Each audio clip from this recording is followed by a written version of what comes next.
Since I was a child, I always knew I wanted to do something different with my life, that the traditional path wasn't going to be for me. And I don't say this in a better than thou kind of way. As far back as I can remember, I always had some form of hustle to me. I remember being 7 or 8 years old, selling candy and baked goods in the back of the bus. Later on in life, I tried every entrepreneurial trend thrown at us, from dropshipping, Amazon FBA, YouTube, credit repair, real estate wholesaling, and so on. But for some reason, nothing ever clicked. For the longest time, I blamed the outlet instead of myself. Then it hit me. How is it that tens of thousands, maybe even hundreds of thousands, of people are successful in all of those areas, yet I've tried them all and came successful at none? That built up a deep frustration and hunger in me to search for more answers. For about 2 to 3 years, I became what people might call a self-help junkie. Meditation, reading, working out, studying, stacking habits, and so on. Now that I've finally gained some kind of traction, I've realized that above all skills and discipline, one has given me the highest returns. Turning imagination into reality. One of my favorite sayings is kill your prior self. As odd as it might sound, it's necessary when you're chasing the life that you want. The reason I believe many people don't have the life they desire is because they're embodying the character of someone who doesn't deserve those fruits. Being able to immerse yourself in the feeling of I have instead of I want pays massive dividends.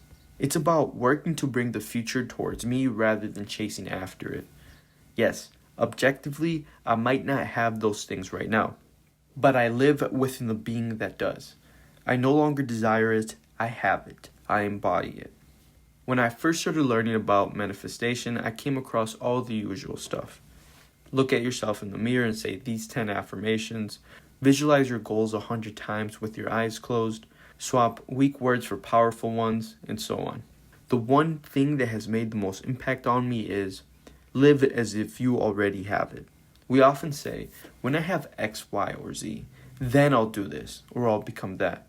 But if you keep postponing the life you want until after you solve X, Y, and Z, there will always be a new X, Y, and Z problem that occurs in life. You'll keep pushing your reality forward endlessly until one day, 10 years from now, you realize you could have stepped into that identity you wanted all along.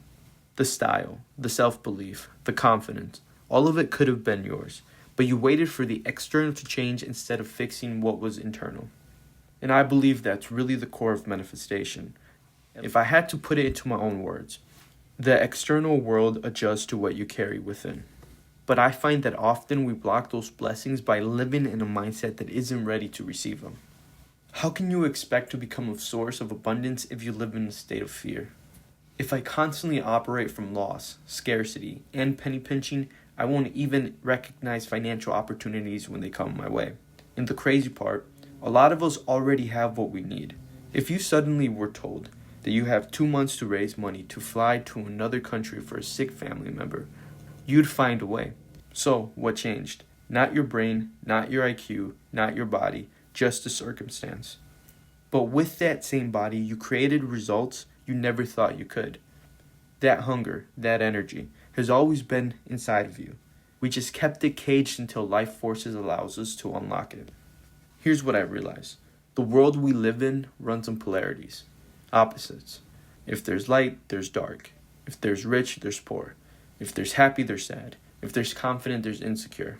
We're just stuck on the wrong side of the pendulum. But the best part about knowing that one can exist on one side of the pendulum is that the other side exists as well. It reminds me of this concept that they taught us in sales. They talk about building a bridge. Where is the customer now, and where do you want them to go? Your job is to help them cross that gap. And I honestly think the same principle applies to our lives. We've got the version of you right now, and then there's the version of you that you've been dreaming to become. The goal is to take current you to desired you by filling in that gap. It's all about starting to build that bridge. Start embodying the traits, habits, and decisions that future you would make.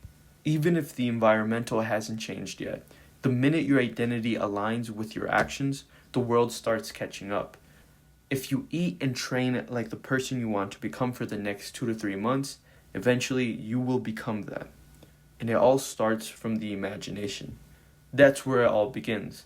It's the process of imaginative thought, full body embodiment, and then physical execution. That's how people build things. How one can turn a regular car into a Cybertruck. How one can build a video out of a napkin sketch at Denny's. It all starts in the mind. Then you walk across the bridge.